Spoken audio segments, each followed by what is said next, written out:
Chapter 2. The robots aren't the only thing to defeat me. Scanlan woke up Monday afternoon, to the sound of Kaylee's ringtone. Somewhere in the back of his head was his younger self, his inner teenage asshole, balked at the idea of letting a song by the Flaming Lips become shorthand for Kaylee's ringtone. But there was a reason why that kid was gone, and Scanlan the Dadlin remained.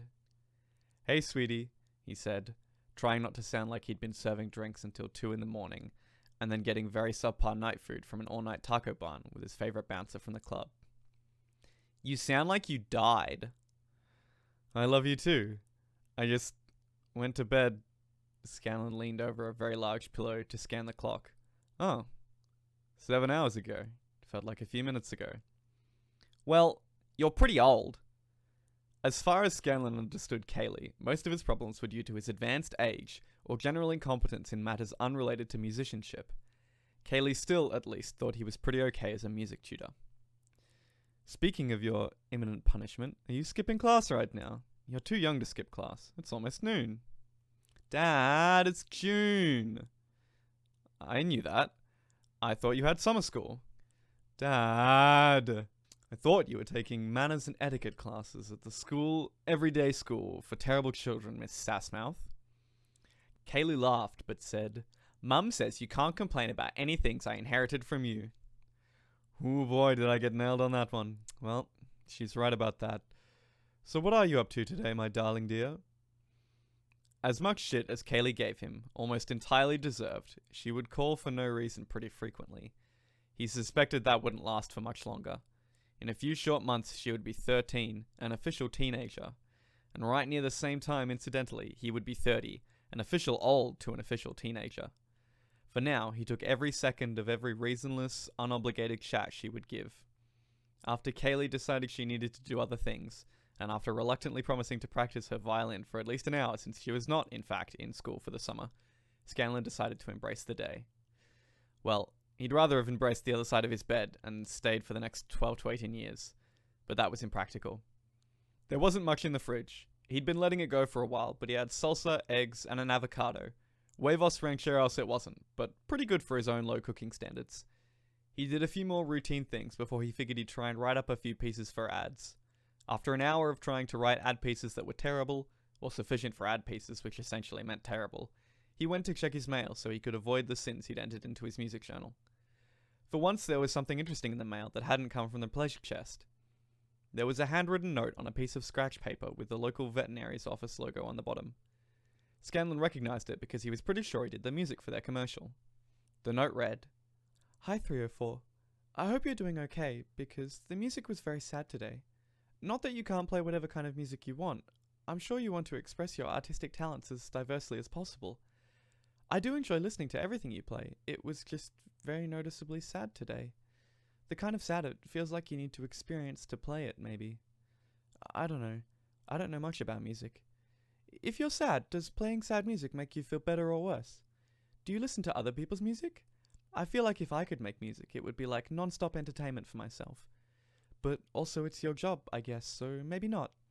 Is it fun to make your own music?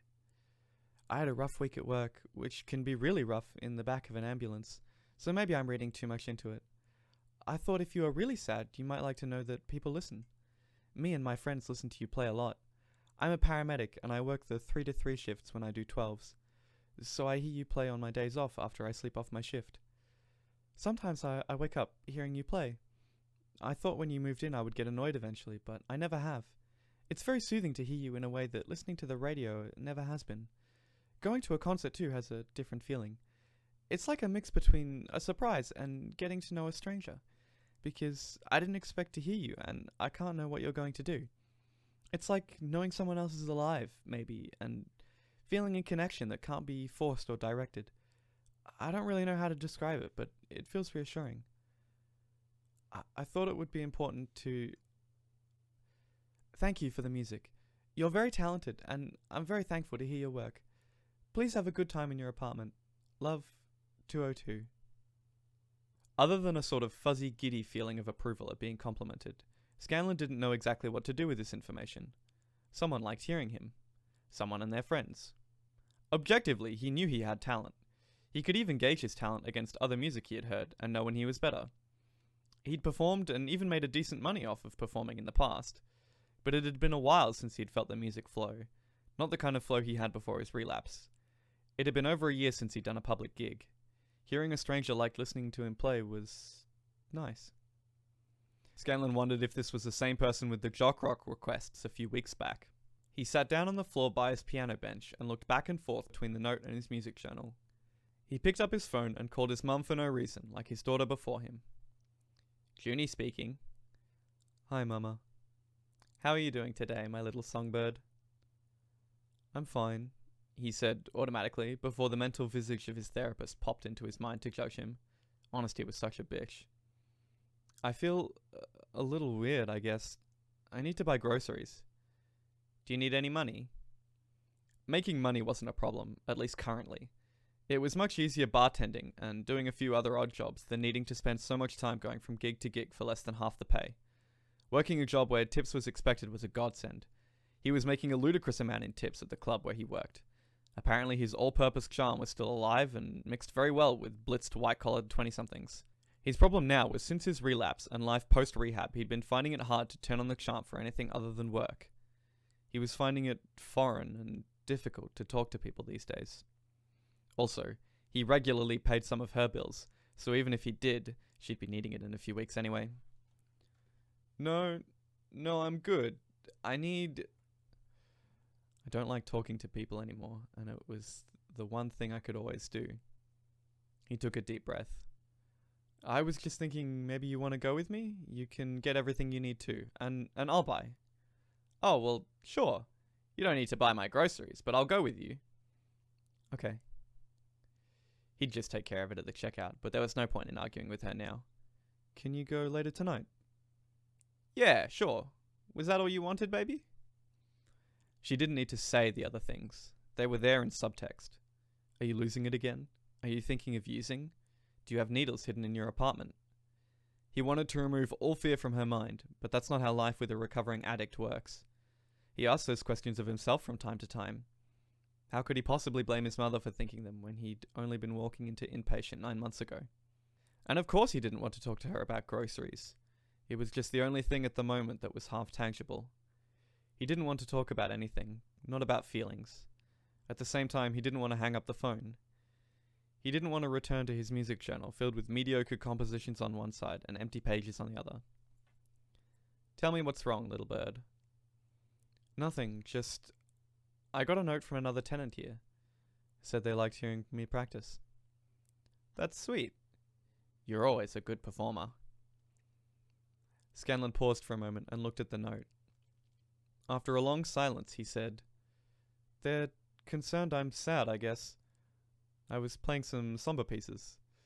I didn't think the other tenants might wonder I was signing a suicide note. They're a paramedic, though. I don't know what that means. Are paramedics more or less insightful about sadness? What did you play? Albinoni Adagio in G minor, Hebrew Melody, Ace's Death, Tchaikovsky's Violin Concerto? Well, shit, baby. That's a depressing as fuck set list. I guess. Not all of it. I could have played the theme from Schindler's List.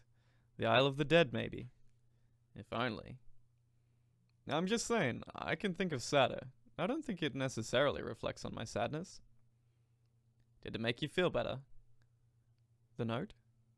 No, playing. Did it make you feel better? I didn't actually admit to being sad, you know. My little songbird, she said with a small sigh. He hated that.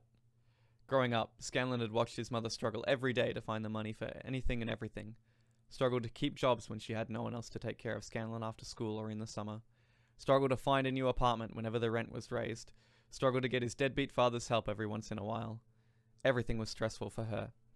He grew up overhearing her cry over groceries, not getting enough work, never getting to spend time with him, school expenses, having to sell another instrument, unpayable bills. Everything seemed designed to hurt her. And from the time he was old enough to understand money, Scanlon had planned on helping her as much as he could. He vowed that he would do everything in his power to make her life easier. But when it came to himself, he couldn't protect her any better than he could stop himself from making the mistakes he'd already made. He hated disappointing her, but he was a disappointment. He couldn't stand that little defeated sigh coming from her. I never know what to say when people want to know how I feel, he tried. I wasn't sadder than I am any other day, but I know what that sounds like. Playing something usually makes me feel better, I guess. Making something good would make me feel better, but I haven't made anything good in... I'm not trying to be difficult, Ma. I know that. I know. I just want you to tell me if you're hurting. It wasn't that simple. It felt like something that should be extremely simple, but had never been in his life. I will, Mama. I'm fine. I'm just adjusting still. I understand. Scanlon doubted it. He didn't understand. This was the second time in his life he'd come out of rehab, and he was more uncertain about his life and himself than ever. The first time he went to rehab, he was 19. He'd been performing in clubs and semi-employed in bands since he was 15, 16, and started in a touring band after dropping out of the Ellington Musical Academy when he was 18. Casual access to pot and pills was constant, and he had not abstained. It was hard to stop partying when you spent every night in a bar or a club. About the time Sybil got a hold of his mother to inform them that there was an 18-month-old baby girl in the world that Scanlon was responsible for, he was desperately trying to take the edge off with heroin. A few months after that, Juniper, at her wit's end, screamed at him how much he was like his father, how Kaylee would wind up having a childhood like he had.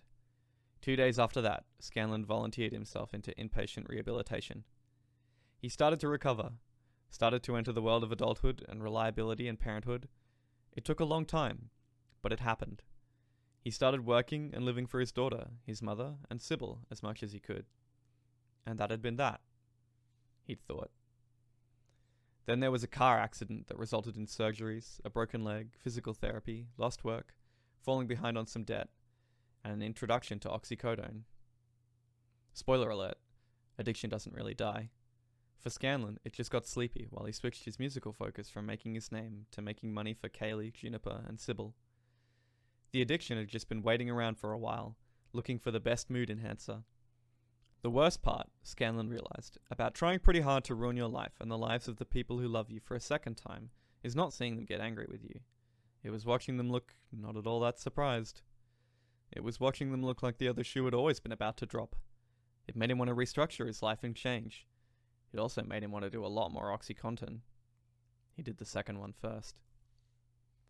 Now here he was, 6 months out of rehab, trying to keep afloat, trying to resume something resembling a normal functioning life, trying to stay a daily presence in his daughter's life, trying to convince Sybil she might be able to trust him again one day, trying to keep himself from disappointing his mother again. Trying. I love you, he said. He had to say that whenever he felt it now. Who knew if or when he'd wind up in rehab a third time? Thank you. I love you too, baby. See you later for shopping? I'll text you when I get home. Scanlon put the note down on the music rack on his piano and left it there. Over the next few days, he was forced to look at it every time he sat down to play. He made sure to play things that weren't only sad. Apparently he was so sad that even strangers could tell from the way he held his goddamn bow. On Wednesday he wrote something back, wavering between polite distance and honesty. He knew if he looked at it longer than it took to write, he'd destroy it, so he put it in the mailbox for apartment 202 and left quickly so he'd never think about it again. And he did go back to whatever his new life routine was post-rehab. That mostly consisted of choking down a few bars of music to sell for commercials, talking to his mother and daughter every day, talking to Sybil at intervals he suspected that would make her amenable to hating him less, and trying to come up with good reasons to tell Dr. D he was unable to play in the band or teach any lessons for the foreseeable future. He affixed his best and fakest smile to his face and went back to bartending for the weekend. On Saturday night, he had his favourite weekend ritual, taking a shot at the end of the night with his favourite bouncer, a stupidly tall piece of beefcake named Grog. They'd shoot the shit for a while, maybe go and get some late night food. He'd marvel over how much Scanlon pulled in for tips. Fuck up and recovering addict and increasing recluse he may be, but no one could say Scanlon couldn't pull out the charm when needed. But Monday afternoon, there was another note waiting for him. Hi again, 304. Thanks for getting back to me.